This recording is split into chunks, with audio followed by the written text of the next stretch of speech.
Halo teman-teman, kembali lagi dengan Ivan dalam online course Strategi Efektif Menjalankan Internet Marketing.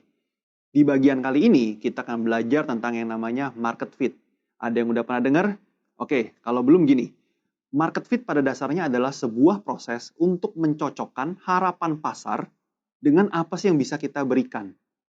Mungkin buat teman-teman yang masih bingung, gini deh. Kadangkala kita suka bingung, pasar tuh maunya apa sih? Dan bisa nggak kita sediakan kepada mereka?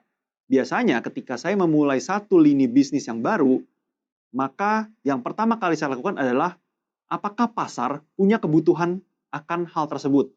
Karena percuma aja kalau misalnya nih, contoh, pasar nggak kepingin atau nggak butuh sebuah minuman yang enak, atau mungkin katakanlah kopi. Ya, buat apa saya jual kopi, gitu kan? Pasar saat mereka bekerja, nggak ada yang ngantuk, nggak ada yang capek, dan mereka nggak butuh sesuatu yang segar. Saya nggak perlu jualan jus misalnya, dan lain-lain.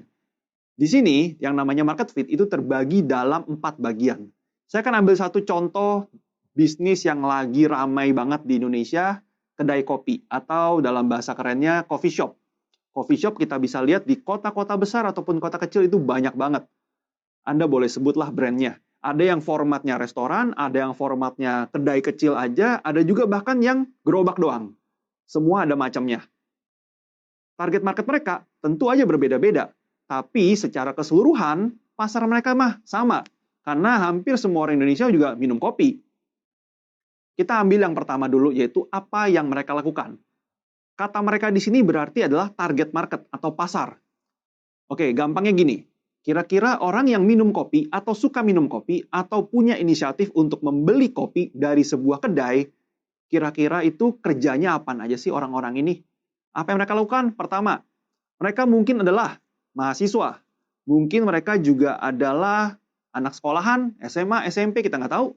Dan yang ketiga, mungkin dia ibu rumah tangga, mungkin dia juga pekerja kantoran, atau dia pemilik bisnis, atau dia misalnya taksi online, atau mungkin dia sosialita. Kita punya 7 market di sini. Kita stop sampai sini, kemudian kita langsung lompat ke yang kedua, yaitu apa yang mereka harapkan. Ketika Anda beli atau mau minum sebuah kopi, kira-kira apa sih yang Anda harapkan? Anda pingin kopi yang pahit, manis, ada campuran susunya, enak, tidak bikin perut sakit karena asamnya tinggi, dan lain-lain. Apa yang Anda harapkan? Anda juga mungkin mengharapkan harganya tidak mahal. Tidak mahal ini bolehlah kita bilang di bawah 20.000 atau mungkin di bawah 30.000, tergantung kelas ekonomi Anda. Sampai di sini kita akan lompat lagi ke bagian yang namanya apa yang mereka khawatirkan. Jika Anda beli kopi atau ingin minum kopi, apa yang Anda khawatirkan? Kopinya nggak enak, terlalu pekat, tidak ada rasa manis dari susu, kopinya tidak ada campuran bubble misalnya, atau tidak masa kini, kemasannya jelek, atau mungkin kopinya bisa ngebikin Anda sakit perut, dan lain-lain. Kemudian, apa yang bisa kita berikan di bagian chapter nomor 4, apa yang bisa kita berikan kepada masyarakat?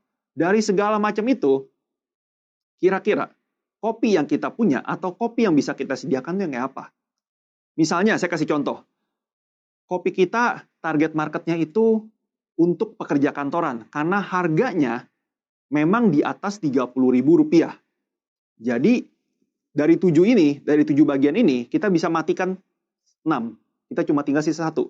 Kalau Anda bikin dalam bentuk Excel, Anda cukup silang aja semuanya, dan centang bagian yang memang sesuai dengan target market Anda. Apa yang mereka harapkan? Anda yakin kopi Anda enak? Centang. Anda yakin kopi Anda cocok untuk orang-orang yang belum pernah minum kopi? Misalnya, mungkin ditambah dengan susu. Centang. Kemasan Anda cukup untuk orang-orang yang ingin minum kopi. Cukup dalam artian nggak terlalu besar, nggak terlalu kecil, jadi kemasannya memang pas. Anda bisa centang.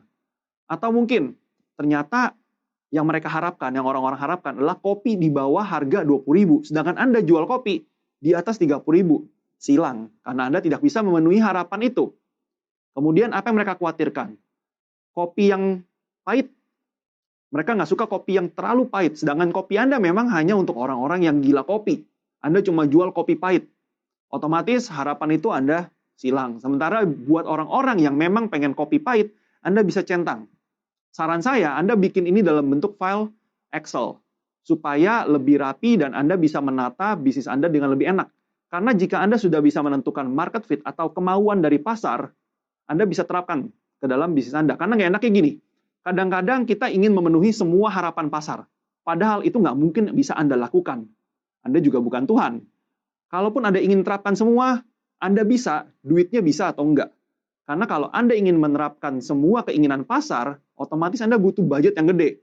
Baik dari budget produksi, budget marketing, budget distribusi, dan lain-lain. Nah, tadi kita udah belajar tentang market fit. Kesimpulannya gini, market fit adalah proses untuk cocokin harapan pasar.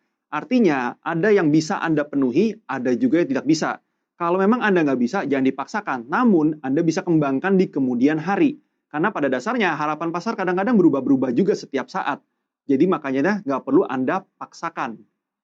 Untuk lebih jelasnya, Anda bisa download file contoh market fit yang pernah saya buat, dan Anda bisa pelajari juga. Sampai jumpa di video berikutnya. Salam.